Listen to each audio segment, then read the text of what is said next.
Привет, песеры, с вами Морж. 11 июля у нас на календаре. Вчера вышла команда года по мнению игроков от, собственно, испанской лиги, Ла Лиги.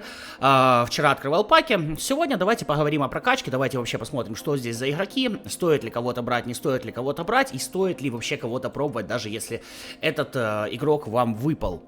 Нахожусь я в приложении eFootball Hub, сейчас не на сайте, потому что на сайте нельзя добавлять сыгранность. Здесь добавлять сыгранность можно, поэтому максимальный рейтинг мы будем видеть, так сказать, во всей красе при соточке сыгранности. Уже скоро сыгранность совсем уберут из нашей игры. Это замечательно, я про год уже говорил, что это абсолютно ненужная механика, и вот на канале потихонечку, наконец-то до них доходит, что нужно менять в этой игре, чтобы не бесить, собственно, игроков. Напоминаю, что если тебе нужны новости по игре, подписываешься на мой телеграм, ссылки в описании, в закрепленном комментарии, там же ссылка на мою личку в телеграме. Если тебе нужен донат с российских карт, могу тебе с этим помочь, донат на мобилочку, само собой. Ну и, в общем-то, все по стандарту. Ладно, смотрим, 20 игроков здесь, наверное, видео получится долгое, поэтому можете заварить себе чайку. Значит, сила 94 на максимальной прокачке, стиль креативный плеймейкер. В принципе, кроме позиции атакующего полузащитника, никакую другую он занимать и не может. Значит, смотрим максимальный уровень. Смотрим, собственно, со 100% стилем, что он нам хорошего выдаст. Да, великолепнейшая дрибла, хороший пас низом. Бежать особо не будет, скорость 72, ускорение 80, такое себе, реализация тоже прихрамывает, но при этом достаточно неплохое умение атаковать. Крайне дерьмовая слабая нога, это плохо, это прям плохо, но при этом хорошая физическая форма. Да, 36 лет уже ему, корпус, естественно, отсутствует, прыжка нет, игры головой нет. Но, в принципе, как распасовщика дриблера можно вполне себе использовать, но... Как мне кажется, что есть атакующие полузащитники и поинтереснее его. Ладно, идем дальше. Негредо, Таран. Так, максимальный уровень, максимальная сыгранность. 95. Хорошее умение атаковать, хорошая реализация. Бежать особо не будет, ну, Таран. Это как бы и подразумевает. В принципе, есть корпус, но с другой стороны 186 роста. Для Тарана, наверное, немножечко маловато. При этом хреновейшая слабая нога и физическая форма 1. Это крайне плохо. Мимо этого товарища я бы проходил, просто не обращая на него внимания. Далее, Кавани. Уже мне его похвалили. Вот честно, когда я вчера еще открывал я паки, я обращал на это внимание. Вовлеченность в защиту 81. Чего так много, хочется спросить, для центрального-то защитника? Стиль охотник за голами, давайте смотрим максималку, смотрим максимальный командный стиль. 97. Все ок со слабой ногой, 2-2, здесь все хорошо. При этом, к сожалению, физическая форма 1, лучше была бы двоечка. Отличная реализация, отличное умение атаковать, отличная игра головой и прыжок. Сила удара присутствует. Бежать, ну, кое-как будет.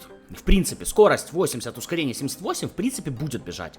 Выносливость 74, конечно, хреновато, и по снизам, по навесам вообще все тут плохо. Чистый центральный нападающий, чистое острие копья, а нормальную передачу выдать он не сможет, поэтому, к сожалению... Только забивать за него надо. Но, в принципе, карточка интересная. Акробатика, боевой дух, удар без подработки, дальние удары, пас касания, подкрутка шведкой, штатный пенальтист, тяжко в защиту. Наверное, благодаря тяжке в защиту у него вовлеченность 83. Вот эта карточка, в принципе, интересная. За нее можно было бы покатать, если под какие-то ивенты, не знаю, он у вас подойдет. Такс, дальше.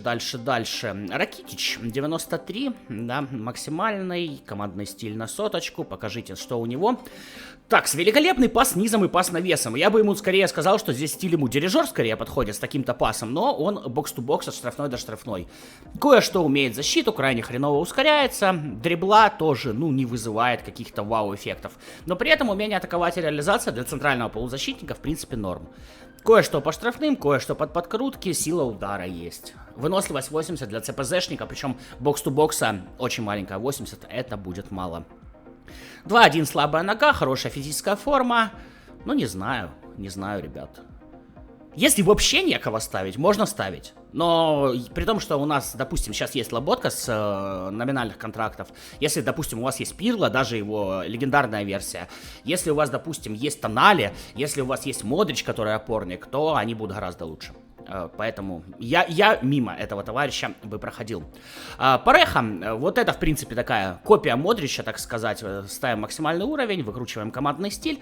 Дирижер, естественно, хорошая слабая нога, великолепнейший пас низом, пас навесом. Все более-менее с контролем мяча, удержанием и дриблой. Скорость ускорения, в принципе, как и у Модрича, не особо. В защиту, как и Модрич, тоже не особо, но Модрич получше. Вот. И видим, что как атакующий полузащитник он прописывается 99-м. В принципе, наверное, на АПЗ ему и место. Умение атаковать кое-какое есть, реализация кое-какая есть, подкрутка. В принципе, издалека им можно вполне себе крутить. Ну и как раз на атакующем полузащитнике защитные умения меньше сказываются. Хороший распасовщик, на атакующем полузащитнике его стиль работать не будет, поэтому там бы я его и использовал. Так, с Куртуа. Вчера я его ловил, так и не поймал, так и не закинул. Надо закинуть и поймать. На максимальной прокачке 99 со стилем. Ну, в принципе, Куртуа, как вратарь, мне нравится. Мне нравится то, что он обороняющийся. Мне нравится то, что 2 метра ростом. Вот по Куртуа у меня вопросов нет. Спрашивали вчера в комментариях, кто лучше, Донарума от сборной Италии или Куртуа. Ребят, я бы выбрал Куртуа, потому что Донарума атакующий. Вот, я больше склоняюсь к обороняющимся вратарям. Аспас тоже вчера мне выпал. Смотрим максимальный уровень, накидываем командный стиль, 97. Опять же, вот... Примерно как у Кавани, только тут ускорение получше, но Кавани на 10 сантиметров выше. И опять же вовлеченность в защиту 80, тоже, я же говорю, как у Кавани. Пас низом у Аспаса есть. Вот он, пожалуй, даже немножечко поинтереснее. Да, он физически более слабый, чем Кавани, но при этом тоже умение атаковать, реализация ок, отличное ускорение, баланс отличный, сила удара 81 нормально пойдет, 70 выносливости маловато, конечно, но при этом вообще нулевая слабая нога. Точно слабой ноги, частота 0,0, это хреново. Физформа 2 это ок, пас низом 74 для центрального нападающего ок. Можно было бы попробовать, но не думаю, что прям чем-то сильно блеснет. Тут можно попробовать его, и Кавани, в принципе, вдруг прям зайдет, вдруг прям окажется очень приятная моделька в игре. Рубен Гарсия 93, командный стиль 95. Ну, такой, весь зелененький, назовем это так. И пас низом есть, и дрибла есть, и скорость есть, и ускорение есть, и баланс присутствует, корпус, да, отсутствует, и подкруточка, и удары поворотом, то бишь штрафные, и умение атаковать присутствует, реализация немножко подкачала. Причем смотрим, что он как левый нападающий и как левый полузащитник 95-й.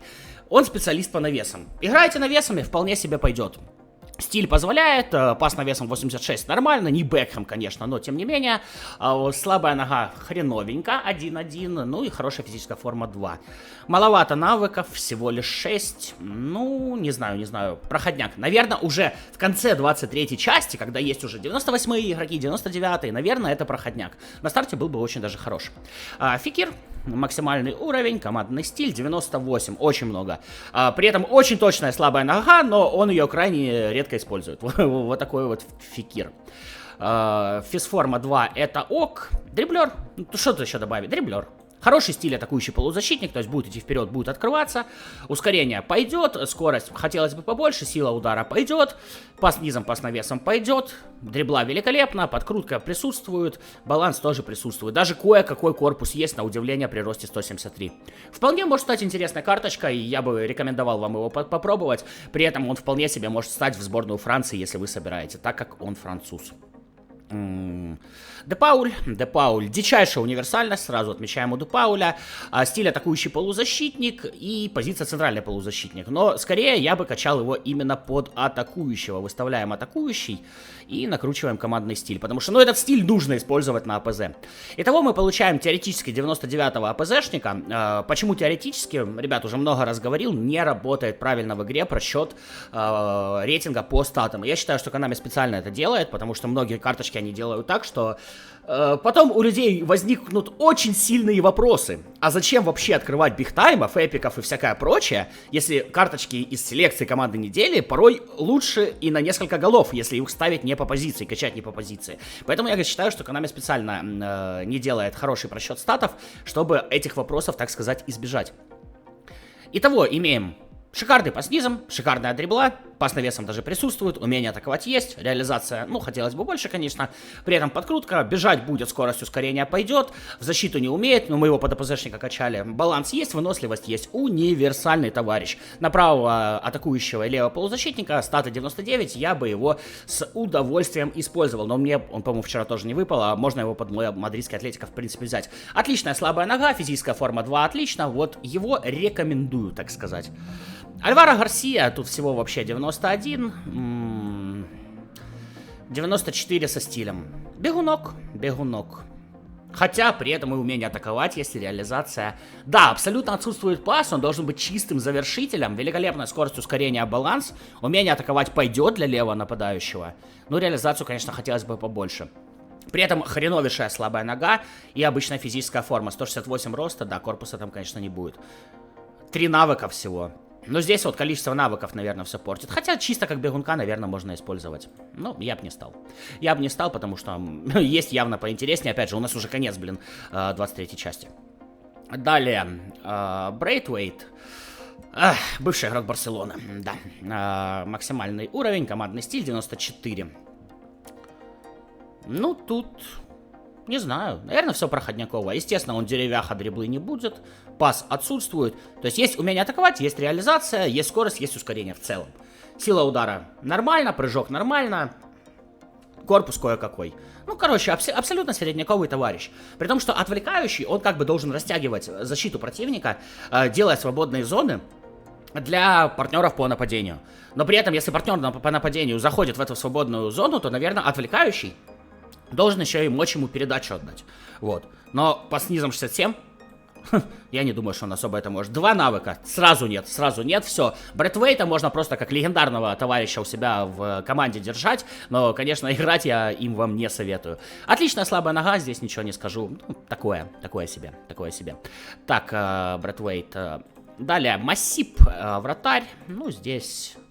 Не знаю, вратари, сами понимаете, это крайне субъективная хрень. Может, будет и хорош. Тут чисто по модельке надо смотреть. Статы по вратарям уж точно ничего не решают. 3 навыка. Обороняющийся вратарь.